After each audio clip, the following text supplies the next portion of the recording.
What's up guys, Earl here for Tech, and in September, Samsung officially announced its latest smartphone and the newest member of the S20 series, the Samsung Galaxy S20 Fan Edition.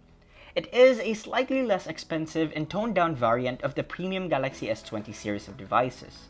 We finally got our hands on one, so let's see what's inside the box.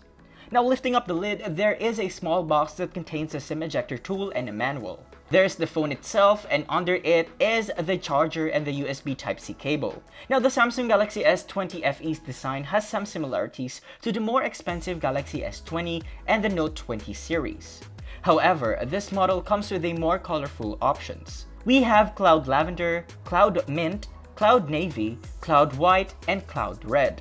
It's more youthful and will be liked by those who have a strong liking for certain colors.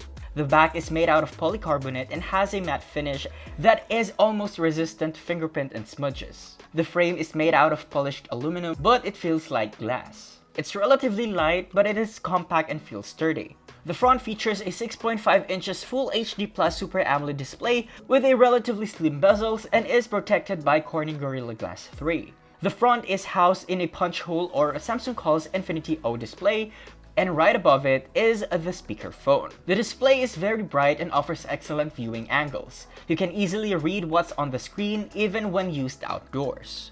Also, the Samsung Galaxy S20 FE has a 120Hz high refresh rate for smooth scrolling and navigation. On the right, we have the volume rockers and the power button. They are nice and clicky and reachable even with a person with small hands.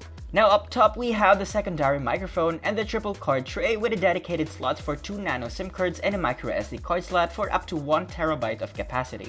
Now situated at the bottom is the 3.5mm audio port, USB Type-C port, the main microphone, and loudspeaker. As for the internals, the Samsung Galaxy S20 FE is powered by an Exynos 990 chipset with a Mali G77 MP11 GPU with 8GB of RAM and 128GB of internal storage. It's the same chipset powering the Samsung Galaxy S20 model, so expect the same flagship level performance. Battery-wise, we got a 4,500 mAh capacity with support for 25W fast charging, 15W wireless charging, and 4.5W reverse wireless charging. For software, we got the Galaxy S20 FE runs on One UI 2.5 based on Android 10. For cameras, we have a triple rear setup at the back consisting of 12MP dual pixel with an aperture of 1.8 and optical image stabilization primary camera, 12MP ultra-wide lens with an aperture of 2.2, 8MP telephoto lens with an aperture of 2.4 with optical image stabilization. For selfies, we got a 32MP sensor with an aperture of 2.2. Now check out these sample shots.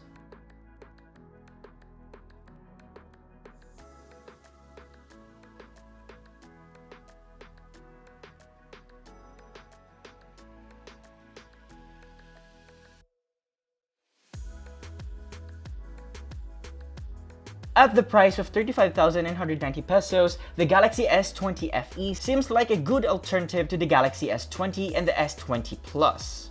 It has a good camera, a 120Hz display, large battery, a fashionable design, and offers a flagship level performance at a lower price. We're still testing out this device though, so stay tuned for our full review.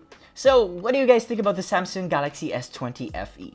Let us know in the comment section below, and if you enjoyed this video, be sure to drop a like, subscribe to our channel for more content, hit the bell icon so you don't miss any future uploads, and be sure to visit yugatech.com for the latest tech news and reviews. This has been Arel, and I'll catch you guys in the next one.